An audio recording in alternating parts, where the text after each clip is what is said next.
Un autiste tueur d'ados, Laurie 40 ans plus tard et des facilités scénaristiques, bienvenue dans mon avis sur Halloween.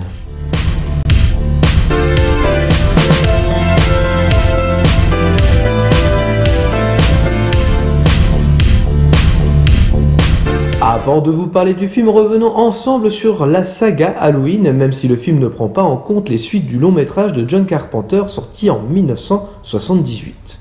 Car oui, la saga est un joyeux bordel, alors je dois avouer que j'aime cette saga, elle reste très divertissante, malgré les nombreuses incohérences.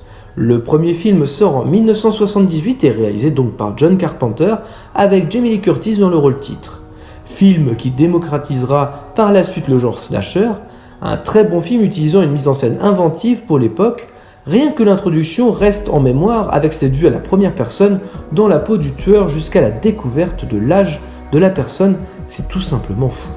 On est surpris, horrifié et mal à l'aise devant cette scène, sans parler de la musique composée par le réalisateur lui-même. Un petit budget, 325 000 $ seulement, mais grosse réussite puisque le film rapportera 47 millions de $ aux États-Unis et 70 dans le monde. Il en faudra peu pour faire une suite avec Halloween 2 sorti en 1982, cette fois-ci réalisé par Rick Rosenthal. Je dois avouer qu'il s'agit de mon film préféré de la saga.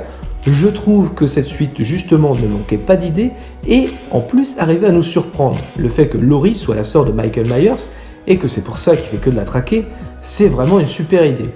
À sa sortie, le film aura eu un accueil mitigé en étant accusé d'exister uniquement pour l'argent. Pourtant, il vaut bien mieux que certains slashers d'aujourd'hui. Déception pour le studio puisque le film fera beaucoup moins de recettes au box-office, seulement 25 millions de $ mondial. Cela n'empêchera pas un troisième film d'exister avec Halloween 3 réalisé cette fois-ci par Tommy Lee Wallace, le papa de la mini-série Saw de 1990.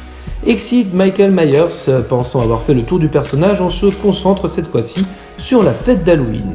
Le film ira plus loin puisqu'il montrera une entreprise mettant au point des masques dans le but de tuer des enfants qui les porteront. Beaucoup ne comprenaient pas le film car il différait totalement des deux premiers films et ne faisait aucun lien. Cependant, c'était bien le but puisqu'il fallait créer une anthologie de films d'horreur autour de la fête mythique. Il est vrai que le film est un peu moyen, je dois avouer, mais reste très glauque et reste un bon film d'horreur. Il faut saluer l'idée de changer de voix puisqu'on a fait le tour du tueur avec les deux premiers films. Les recettes seront encore moindres avec 14 millions de $ au box-office mondial. Le public n'ayant pas aimé le troisième film dû à l'absence du célèbre tueur, un quatrième film verra tout de même le jour en 1988, mais cette fois-ci sans Jamie Lee Curtis. D'ailleurs, le film soulève déjà les premiers problèmes. Le personnage de Laurie des deux premiers films est passé pour morte. Alors certes, l'idée n'est pas mauvaise puisque l'actrice ne voulait pas jouer dans cette suite. Cependant, elle jouera dans les autres, ce qui crée déjà des soucis de cohérence. Le film est divertissant, mais n'invente rien et sonne presque comme un remake et des redites du premier film. Un cinquième film sort l'année d'après, avec toujours Michael Myers cherchant à tuer cette fois-ci sa nièce. Rien à dire sur cet opus, très peu intéressant, il sortira d'ailleurs directement en vidéo dans plusieurs pays. Le sixième film sortira en 1995 et qui sera dans la même lignée avec une secte s'invitant au scénario. Il faudra attendre 1998 avec Halloween 20 ans après pour que l'intérêt nous revienne. Avec ce 20 ans après, on fait table rase des suites après Halloween 2, comme quoi, il y a 20 ans, les studios n'avaient rien inventé. On reçut Laurie Strode, qui refait peau neuve avec un film très divertissant et essayant de conclure correctement la saga en décapitant le tueur. Le film d'ailleurs fera 73 millions de $ au box-office mondial. Pourtant, Halloween Résurrection, qui sort en 2002, fera la suite de trop en exploitant le filon jusqu'à l'écœurement. Rob Zombie essaiera de rebooter la série en 2007 et pour ma part je le trouvais très réussi, essayant clairement de donner un autre angle à la saga. La suite en 2010 nous perdra complètement dans un délire total avec Halloween 2 qui terminera l'épisode reboot. Voilà un joyeux bordel qu'est cette saga Halloween et les producteurs ont l'idée de faire exactement pareil que 20 ans avant, c'est-à-dire avec Halloween 20 ans après, mais cette fois-ci en allant plus loin en ne prenant pas en compte Halloween 2.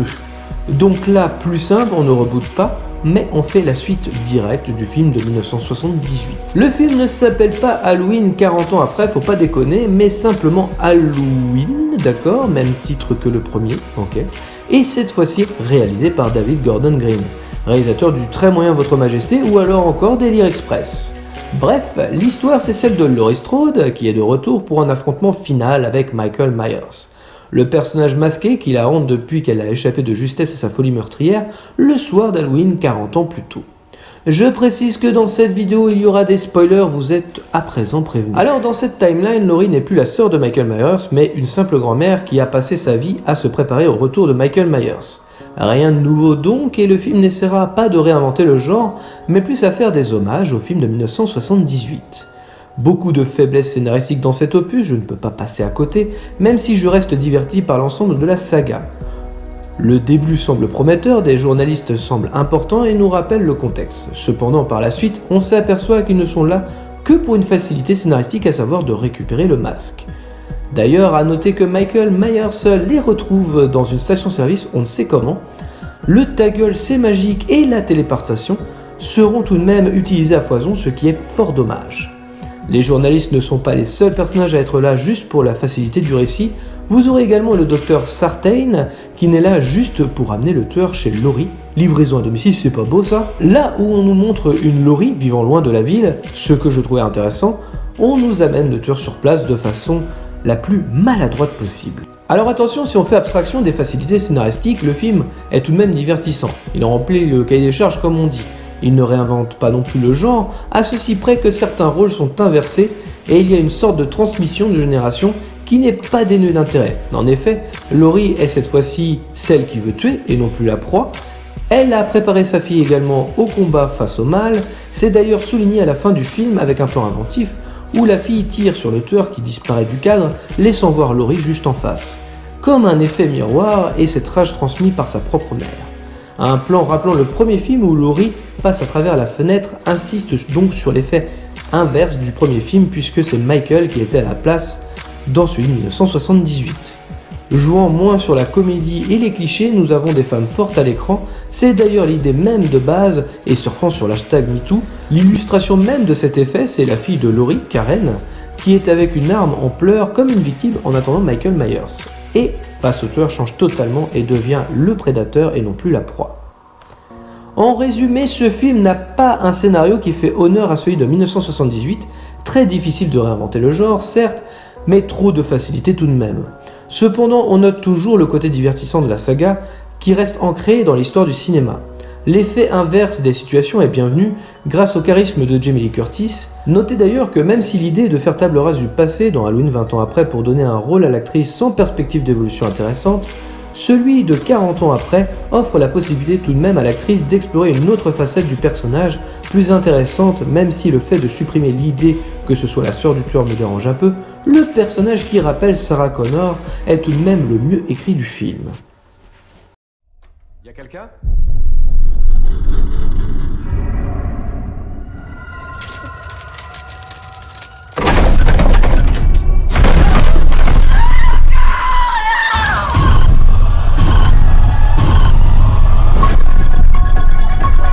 Il attendait cette nuit. Il m'attendait moi. Je l'attendais moi aussi. Reste pas là, rentrez! Reste pas dehors!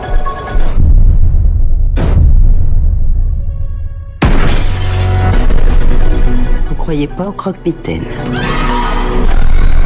Non. Il est là! Michael! Vous devriez. Tu peux fermer la porte du placard?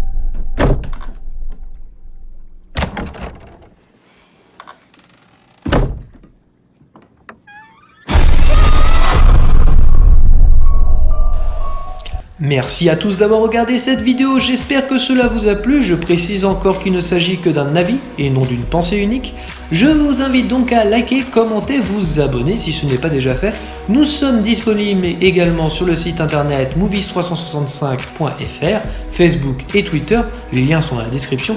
Dans tous les cas, rendez-vous dans les salles obscures pour de nouvelles aventures.